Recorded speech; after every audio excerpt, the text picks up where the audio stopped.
अरब के किसी रेगिस्तान में। लगता है डाकू आ रहे हैं। तुम रुको, मैं देखता हूं।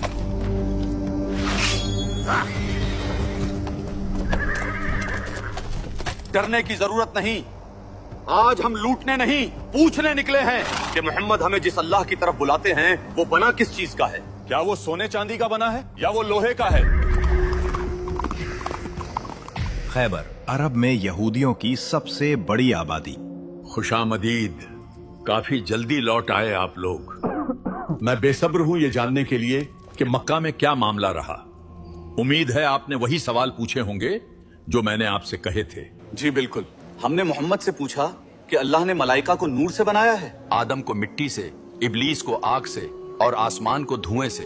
तो हमें बताइए, आपका अल्लाह आखिर किस चीज से बना है?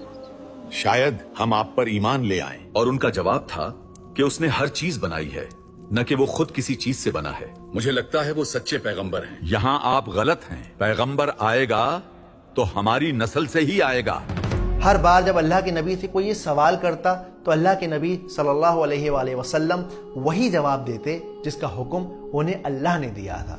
कहो कि वो माबूद बरहक जिसकी मैं इबादत करता हूँ अल्लाह है, वो एक है।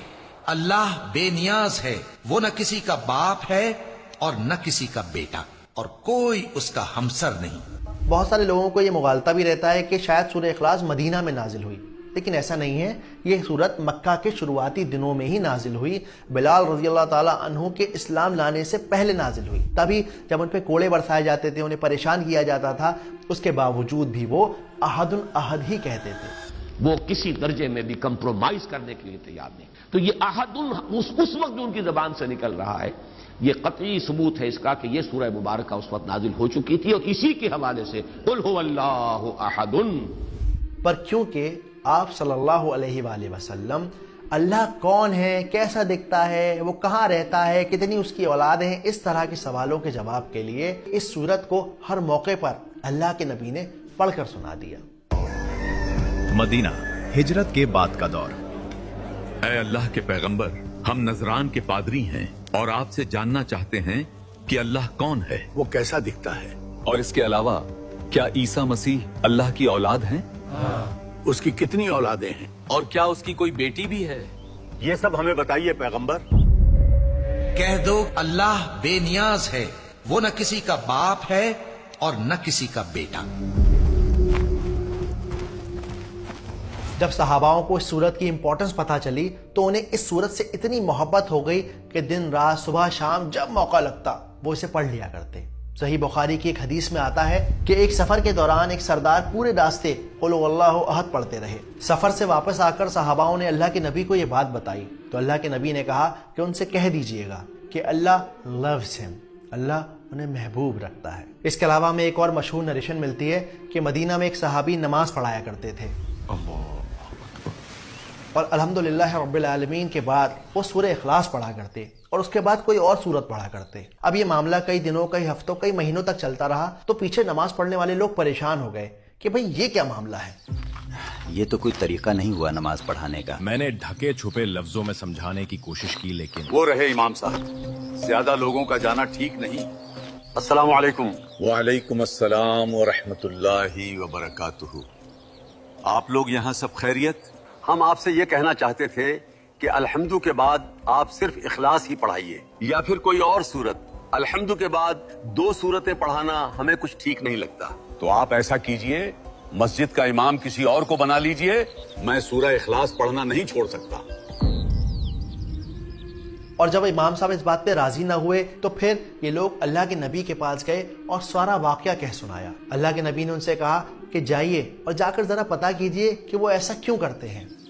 पैगंबर आपके इस अमल की वजह जानना चाहते हैं कि आप ऐसा क्यों करते हैं। मैं अपने इस अमल को राज रखना चाहता था, लेकिन ये पैगंबर का हुक्म है, तो आप अल्लाह के नबी को बता दीजिए कि मुझे इस सूरत से मोहब्बत है। अल्लाह के रसूल सल्लल्लाहु अलैहि वसल्लम ने जब ये बात सुनी तो सहाबियों से कहा कि आप जाकर उनसे कह दीजिएगा कि इस सूरत ने उनको जन्नत में दाखिल करा दिया है।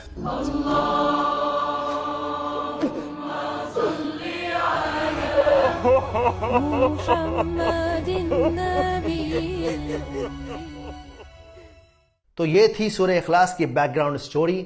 اس سے پہلے کہ ہم ان سورت کی آیتوں کو سمجھیں، ہمیں یہ سمجھنا بے انتہا ضروری ہے کہ یہ سورت ہماری زندگی میں کیا اہمیت رکھتی ہے. اس کے لیے یہ کہانی سنیے.